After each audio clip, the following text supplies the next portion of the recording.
need some time. So you need some time to motivate yourself in a particular direction in the research, or you can say in a particular field. So this is a time taken process. After the motivation, you can identify the broad area of the research. After you have the broad area of research, you can do the literature review. After literature review, we think we have a identification of objectives. We have objectives, but in between the literature review and the identification of objectives, we think you have a identification of objectives. We have objectives, but literature in between the literature review and the identification of objectives, we think we have a identification of objectives. We have objectives, but literature in between the literature review and the identification of objectives, we think you have a identification of objectives. We have objectives, but literature in between the literature review and the identification of objectives, we think you have the identification of objectives. We have objectives, but literature in between the literature review and the identification of objectives, we think you have the identification of objectives. We have objectives, but literature in between the literature review and the identification of objectives, we think you have the identification of objectives. We have objectives, but literature in between the literature review and the identification of objectives, we think you have the identification of objectives. We have objectives, but literature in between the literature review and the identification of objectives, we think you have the collection. Like your data collection station may be near to your location or maybe far to your location. So traveling for data collection is also a part of time taking part of the thing. And data collection is also a time taking process, because when you at last when you're going to publish your research, you have to show the data, a huge data. Like if you are going to modeling something, natural things, so you have to data, you will have data, something about like if I'm talking about the ionosphere, so we need 2 to 3 years data at least to make any model. Okay, so for that time duration, you have to wait for the collection.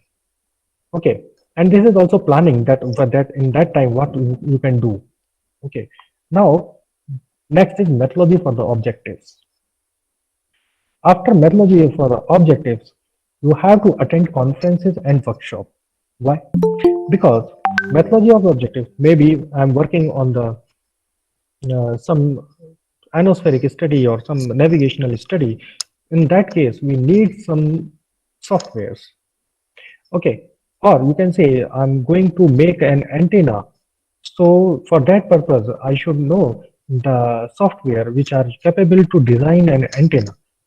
So I need some skills, and to develop that skills, we need some workshop or some conferences. So this is also time taken process. Now you will get results. Your study is completed, you have results, but can you publish these results? No, because any good journal, if you are going to publish your data or your research in reputed journal, they will ask you to validate your results. So the validation of results is required. So you have to validate your results, and you have to find out the way how can you validate your results, how to verify your results. Another thing is finding literature for validation. Like you have done your literature review in the beginning of the research. This is the literature review part at the beginning. Now you have your results, means you have completed at least 4 years, 3 to 4 years. So in this 3 to 4 years, literature is improving day by day. So now it may be possible whatever you have done is also done by any other researchers in this duration. So you have to identify that research and validate your results with that research paper. So this is also a time consuming task. Next one is publication. Publication, if you have result, you have validate, you have done your validation of your results, then you have to you have to write your paper, and then you have to communicate that paper. So after submission of a paper in the journal, and from publication submission to the publication acceptance, there is a time. So that is the time. Maybe some journals take 3 months, some journals take 6 months, and some journals takes 1 year for the publication.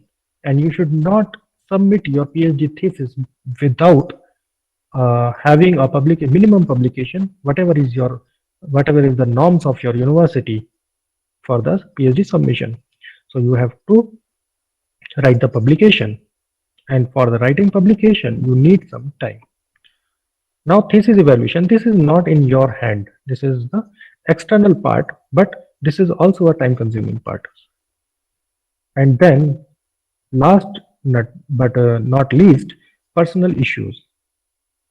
Okay, so all of us have some personal issues, but we cannot consider these personal issues in our professional life. But maybe it may be possible you have a party, or you have some marriage to attend for 1 week. So this is also a loss of your time. So you have to accommodate that time in your research plan. Now, benefit of a plan in the research. So I'm taking one simple example. In every research, or every research starts with a critical literature review. This is just an example. So we start our research with the literature review. Then every research end with the thesis, which has a chapter of literature review. Especially in Indian scenario, we have a thesis format like first chapter is introduction, second is literature review, third one is the objective 1, objective 2, objective 3, something like that. So in general, all the universities in India has a chapter like literature review. So this chapter is you have to write in the last of the year research. The time gap between these two is around 4 to 5 years, because this is the starting point of your research and this is the end point of your research. So time between these two tasks is around 4 to 5 years. But if you are doing your work without a plan, then what will happen? Time gap is very large, around 4 to 5 years. You will remember only few research papers that are frequently used in your research work. It may be possible you have read out 200, 300 or 500 publications at the beginning of the research, but at the last, you will deal with few papers which are very much important in your research. So you only remember that papers. You have to do the literature review again, as you have not documented it previously, because you are not running through a plan. So you have not documented that particular literature review. So now you have to start literature review again. And literature review is a time-taking process, around 6 months in starting. So recall this 6-month data. You have to spend some 3 to 4 months. In the beginning of the research, you will not have any research paper, because in the starting point, you are focusing on the literature review and literature available in your topic or your area. So at this duration, you will not have any publication, because publication is coming after the at least your 1 year, 2 year research time duration. So this is the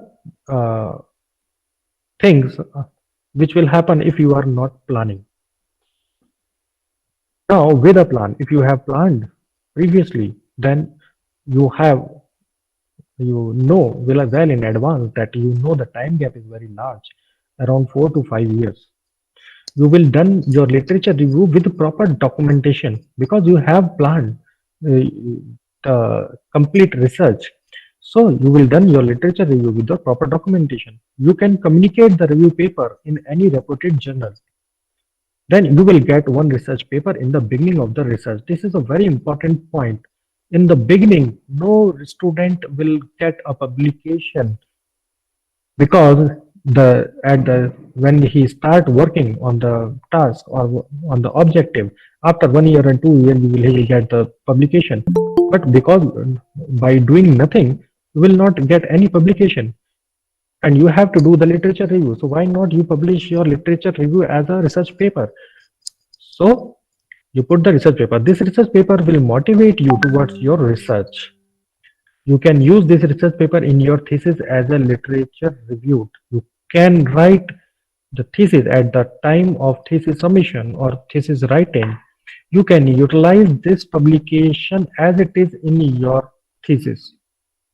And this is the authentic document.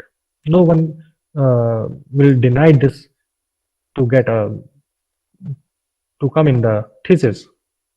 Okay, so what is the difference with and without plan?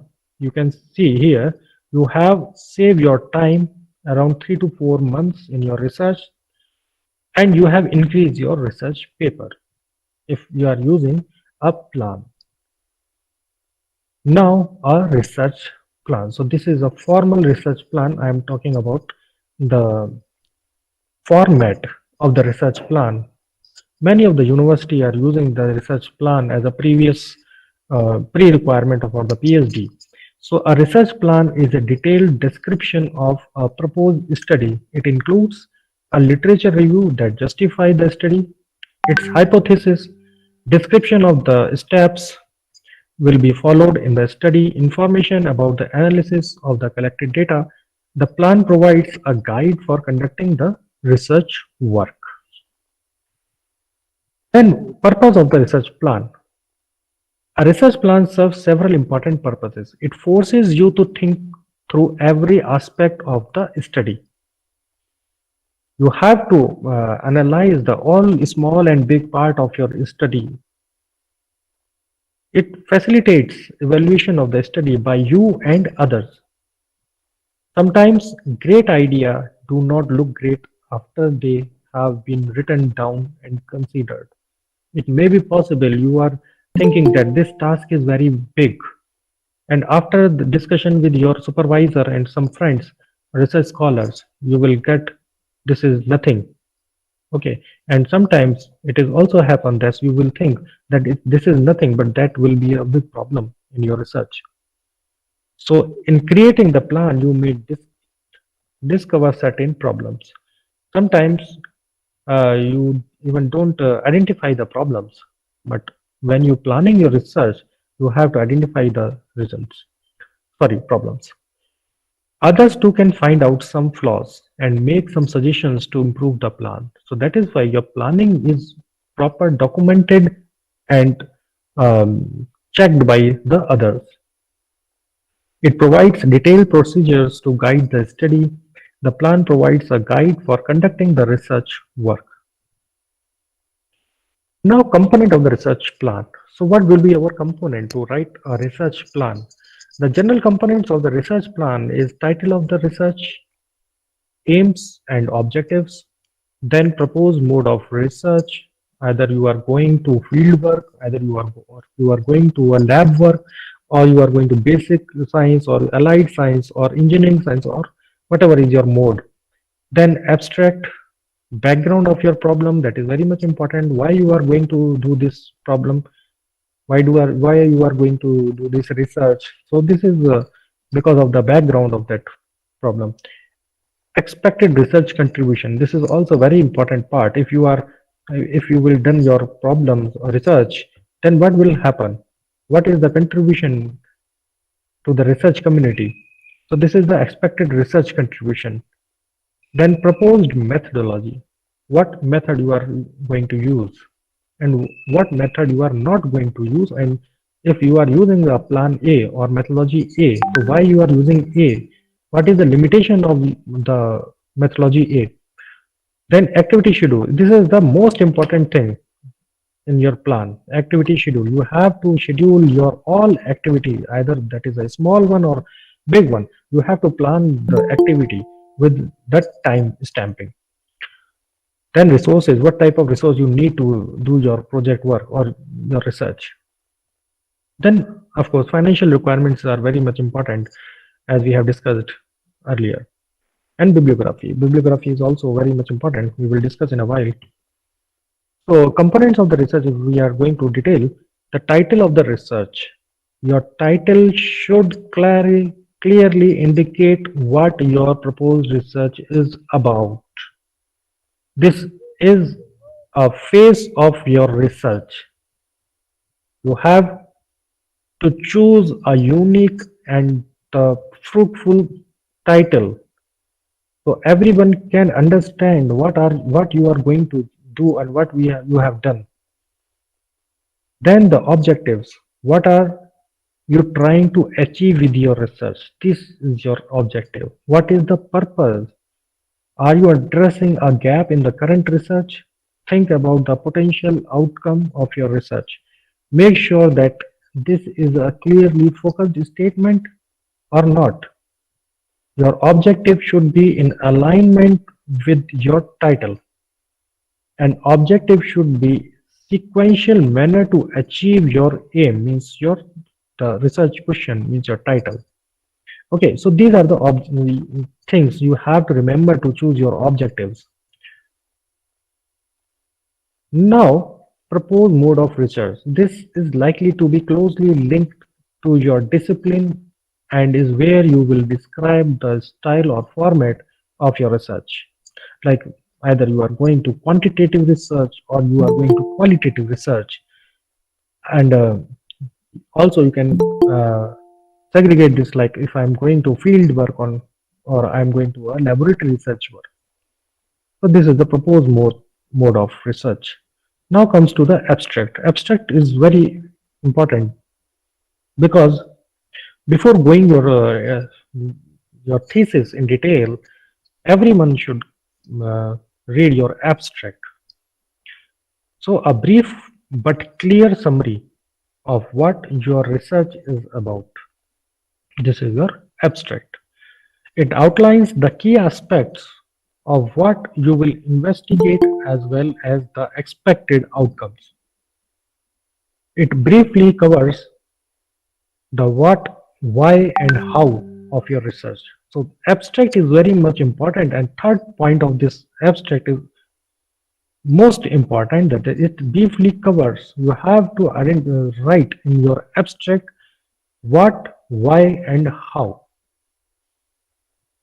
Now background. It is time to explain why. Okay, we will discuss this why in this abstract, but in the brief, and you will give the detailed study in the background.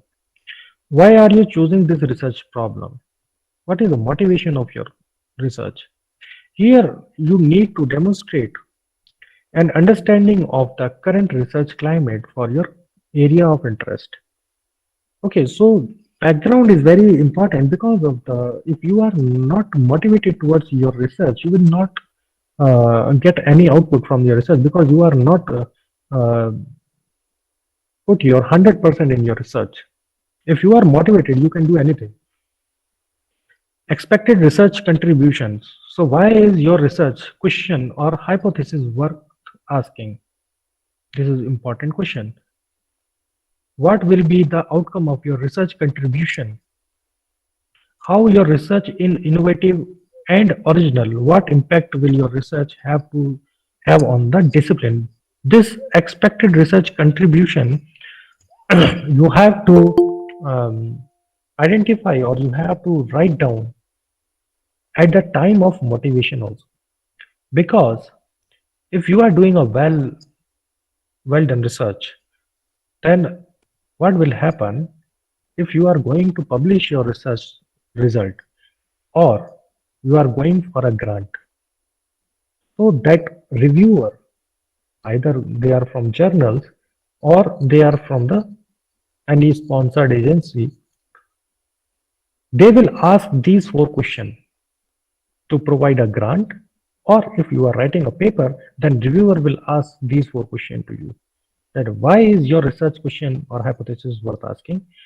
What will be the outcome of your research contribution? How your research is innovative and original? What impact will your research have on the discipline? So if you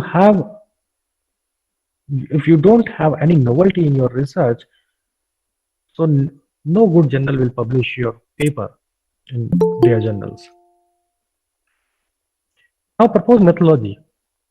Just provide an overview of the methodology and techniques you will use to conduct your research. Highlight why you have chosen this particular methodology, why it is most appropriate way to carry out your research, which method you will use to collect data, which material and equipment you will use, which theoretical frameworks will you draw on. It should also highlight potential limitation of that particular methodology which you are going to use. This is also important. Sometimes what we have done is we use or we accept some methodology and we write only advantage about this methodology. You have to write the limitation of that methodology also. This is also an important part. Now, activity schedule. As we have discussed, activity schedule is very much important. Activity schedule is a critical component of your research plan. It indicates the feasibility of completion of task within time frame. Consider the milestone you aim to achieve at each stage of your time. So you just break down your title in the objective, then objective to the sub-objective, and write down this column and put the time limit over here, horizontal line, and mark the time limit for each objective or each task and do the research according to this plan. Then resources. So provide details of the resources you will need to carry out your research projects. What significant resources are required for the success of your proposed project? So you need some resources, like if you are going to work on the satellite images, so you need some images. So how can you get that images? This is a problematic issue. So what is the source for that images? You have to identify your source. Okay, so there are some websites in which you can freely download the images. So this is also important part. Financial requirement, as we have discussed, includes a proposed budget for your research work. It gives an indication of how realistic your research proposal is in terms of financial requirement. If you take any project, or if you have planned for any project which is very costly, and you will, after 1 year or after 1.5 year, you will not get any grant from your university or from any agency, then your research work will not be carried out. So this is a problematic issue. So you have to analyze the budget requirement before starting the research. The last is bibliography. To provide a list of references that you have made throughout your research paper. If you are using any material from any website, any books, or any research paper, you have to uh, cite that book, that paper, and that particular website in your research paper or in your thesis. Otherwise, you will go in the plagiarism and your thesis will reject it. Even after after getting your PhD degree, anyone can uh, object for your thesis for not citing that paper. Now the conclusion is the well thought out plan saves time, provides structure for the study, reduces the probability of costly mistakes, and generally results in higher quality research. Part of good planning is anticipation. Try to anticipate potential problems that may arise, do what you can prevent them, and plan your strategies for dealing with them if they occur. So this is the conclusion of this presentation. Now I just want to give one advice to the young researchers. Always remember, this is especially for the PhD students. Always remember, supervisor has already faced the problem which you have facing now, and he is capable to overcome you from any difficult scenario. Always remember these points. Second one is, if supervisor provides the answer to your question, he will provide answer of one question.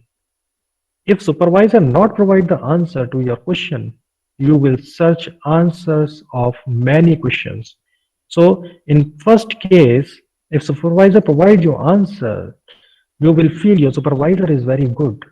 But if your supervisor is not providing answer, it may be possible you are not going to love that supervisor, but actually he loves you and he knows you are capable enough to search the answer.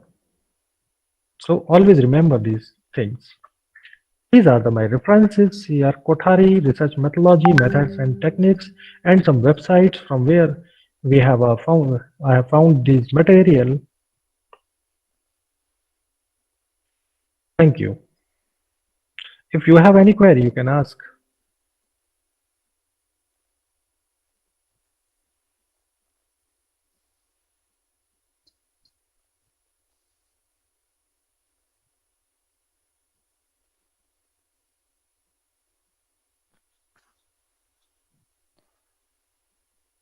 Participants, do you have any queries which you can address to the chief guest now? Yeah, thank you, sir, for your wonderful presentation. My name is Sulaiman Ahmed. I'm research scholar. My question is, I would like to ask you about the research gap. You have mentioned in your presentation it could be nearly 10 to 12 year, right? Research gap. Can you hear me, sir? Okay, okay, yeah, Yeah, yeah, I hear you. So, Suleiman, you are talking about the research gap. Actually, yeah, when you doing your research literature review, then you have to write something about each and every paper. Okay, so like if may I know what is your field? yeah, network security. Network security. So when you go to your network security literature review, so first paper on network security you will found in the 1960, 1970 around. This Yes. is the year when you found the paper. But when you read that paper, you will found something is missing in that paper. That missing part is uh, tackled by the another paper which will comes around 1960 or 1965. So in this manner, you have to identify what is the missing part in each and every paper and what who is the researcher who will take this opportunity to get the research, and you will found something which nobody uses in your research. So that is your research paper. Sorry, Oh, that is your research research. gap. Yeah. Okay, so after finding 10 to 12 research gaps, you will discuss with your supervisor because the he knows that subject or that topic well in advance, or you can say more than you. So he will guide you that if you he knows you as a researcher, he knows you personally, he also knows you, he knows your limitation. So according to that situation, he will provide you out of 12 or 10 research gaps, he will ask for the 3 or 4 research gaps as your objectives which are feasible in your conditions. Maybe like I am taking one example. If I have identified one research gap, okay, for to tackle that research gap or to do the research on that particular gap, we need some software, and the cost of that software is 50 lakh around. Your guide knows that we don't have a 50 lakh to solve this problem. So they will not choose, he will not choose that particular research gap because he knows the limitations. So that is why you have to identify 10 to 12 research gaps, and your guide will provide 3 to 4 according to the scenario, according to the limitation, whatever is the requirement of your PhD. Yeah. Thank you, sir. Okay. Is it clear to you?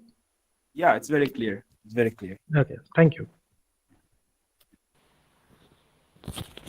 Hello, good evening, sir. Good evening, ma'am. This is Elila Rasi.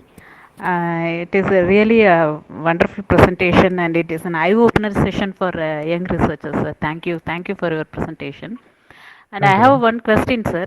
Yeah. In literature survey itself, we can do uh, the paper submission of papers, sir. Yeah, yeah.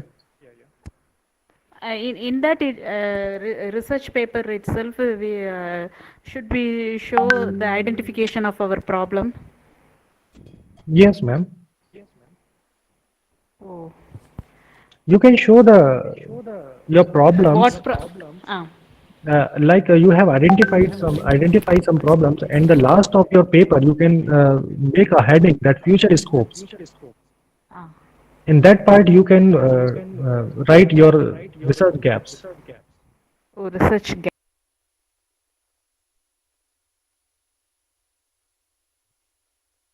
You will not write these gaps in the heading like research gap. Mm. Okay, your heading Okay, will sir. be the future scopes, Ah, and that in that particular heading of future scopes, you will provide your research gaps and your idea about about the literature. okay. Okay, sir. Thank you, sir. Thank you. Okay, ma'am. Um, so, a participant named Vishnupriya has put forth a doubt, sir. Where should Okay. we write the limitation of research methodology? Is it under the methodology part or under separate heading as limitations of study? Okay. So the limitation of what? Limitation of methodology. So it will comes under the methodology part.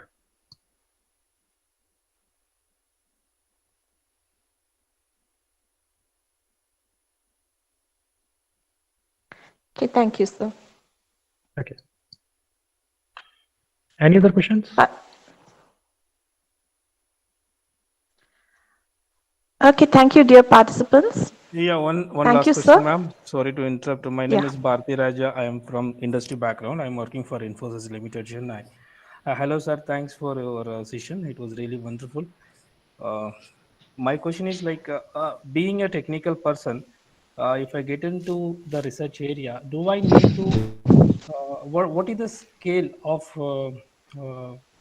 understanding the domain part? Say, example, if I am being a technical person on this computer vision and AI, so if I want to do my research with medical image processing, what is the limitation or the domain knowledge of the medical side I should get into? Okay. Sorry, I forgot your name, Bharti Raja, sir. Bharti Raja. Okay. So actually, uh, this is my personal understanding that in PhD you have to do the hard work only because you have certain books, certain papers, lots of papers, and lot of resources. So you please don't bother about the limitation of your scenario. Either you are in the industry or wherever you are. If you are trying to do something in the research, you will definitely get something, some fruitful results.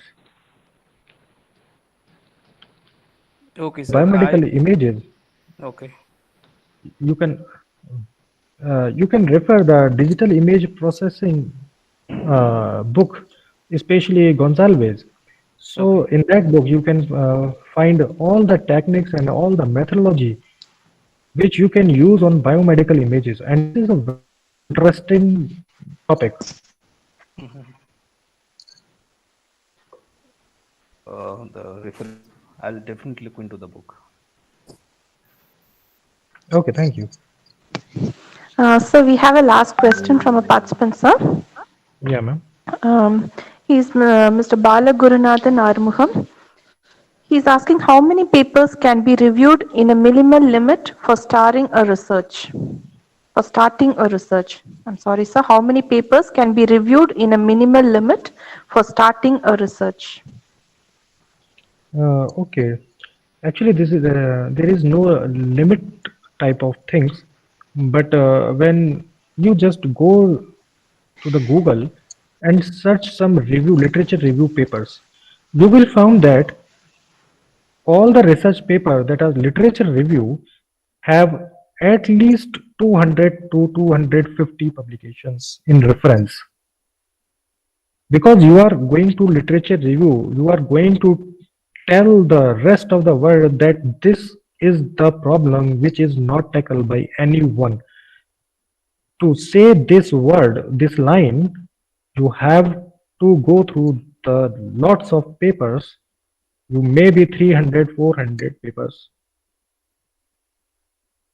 in your particular area. Actually, this is dependent over the subject area also. Thank you, sir. Dear participants, if you have any other queries, maybe you can message us and we'll be replying it to you through your mail. This is being done due to the time constraints. Thank you.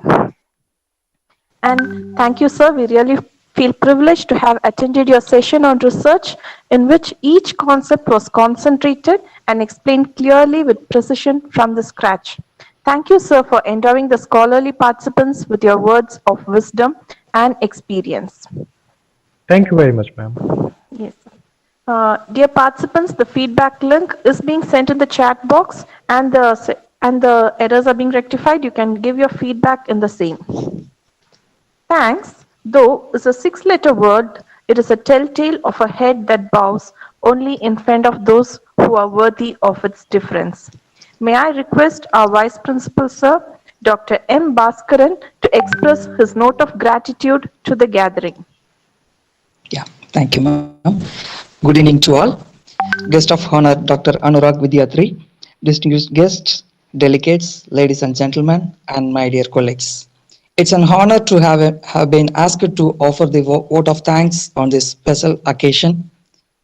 On behalf of my college and the entire management, here I express my hearty gratitude to the special invitee for the day, Dr. Anurag Vidyarthi, for sharing his words of knowledge and experience with us in today's session.